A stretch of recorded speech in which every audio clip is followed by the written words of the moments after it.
Hey everybody, I want to talk today about one of the toughest business or work transitions, career transitions anyone ever makes.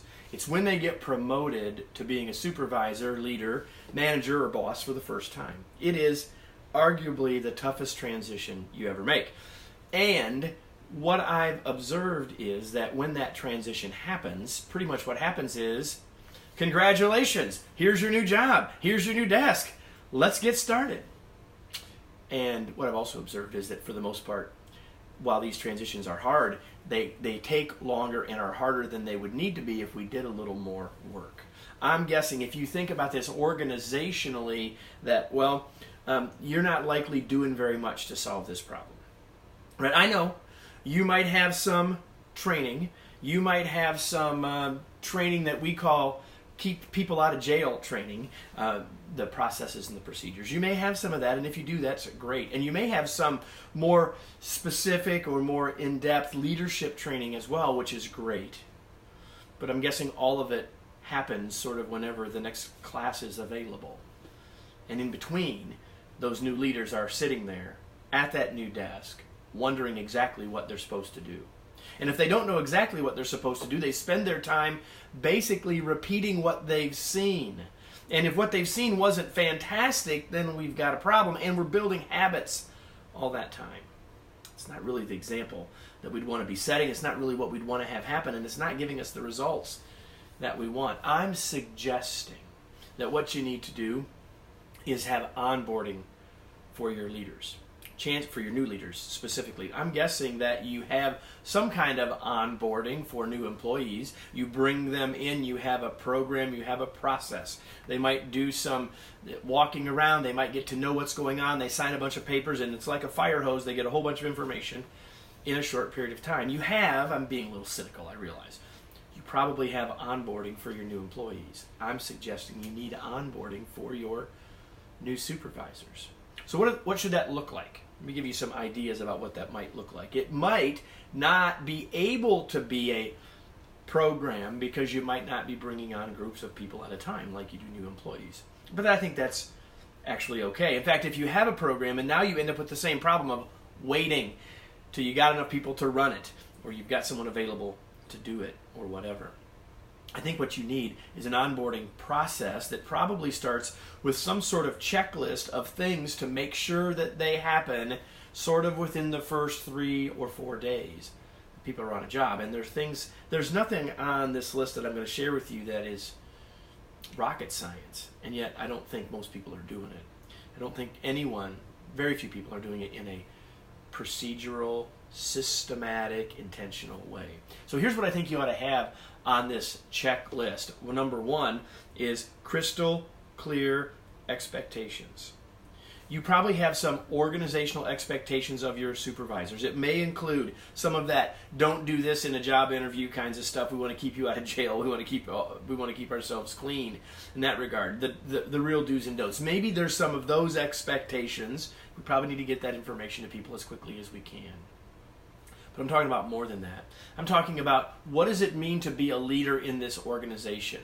What do we think your day ought to be looking like? What should you be doing in terms of supporting and developing and coaching your team members? What do we expect of you as a leader in this organization?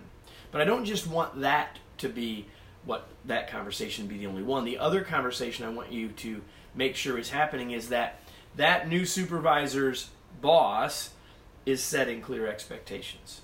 Now, if you say, well, Kevin, we've got a job description, and I would say the job description is fine, the job description is needed, the job description does not describe the entire job. It doesn't dive into the specific expectations of what my new boss wants me to be doing as a leader of this team. So there's like organizational expectations, there might be sort of unit or division expectations that make it more specific, and there might be very specific expectations that a leader has of that new supervisor. We need to make sure that that's happening and happening early, because until I, as that new supervisor, have that information, how can I know what I'm really supposed to be doing? How can I know what I should focus on? How do I know what success looks like? We're not doing that well enough in most cases. But there's more than this in this onboarding set of conversations. We need to make sure that people have the resources that they need. Do they know where they can go to get what they might need? And we need to spend some time creating relationships. Yes, the relationship with their new supervisor, but relationships with the appropriate people in HR, with the appropriate people that might be able to help them with a union contract or a union agreement, if that's the case in your organization. Helping people not only know where they can go, but having enough of a relationship with that person or people or that group so that they will go to get help. See, here's the thing. When people don't know something, and the way I've described this happens most of the time for new supervisors, they get dropped in and they don't really know. And in most cases, if people are in that spot and we don't really know, we do one of two things. We either do nothing. Right? I don't know what to do. That's why sometimes I don't even know what questions to ask. So I'm immobilized and I do nothing. That's not what you want. Or the other thing we do is, I guess I'm supposed to figure this out for myself. You hired me because I'm proactive, and so I take sort of a John Wayne approach to this, and I will go figure it out, self-reliant, figure it out for myself. Now, all of that's good to a point. But that figuring out process might take longer than required. That figuring out process might lead to the wrong result. Yeah.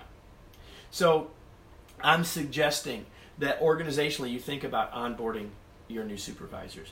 If you are a new supervisor and you've been listening, I'm suggesting you go try to get those kinds of answers. Don't lament the fact that your organization didn't do that for you. Rather, spend some time getting that information, getting that clarity, and helping you be more successful.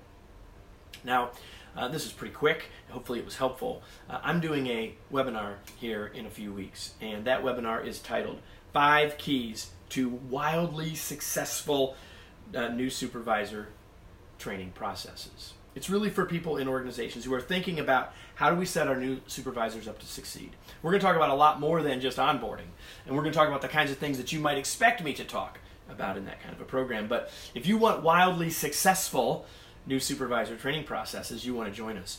And you can get yourself signed up for this March 28th webinar by going to bud2boss.com/5 keys FB for Facebook.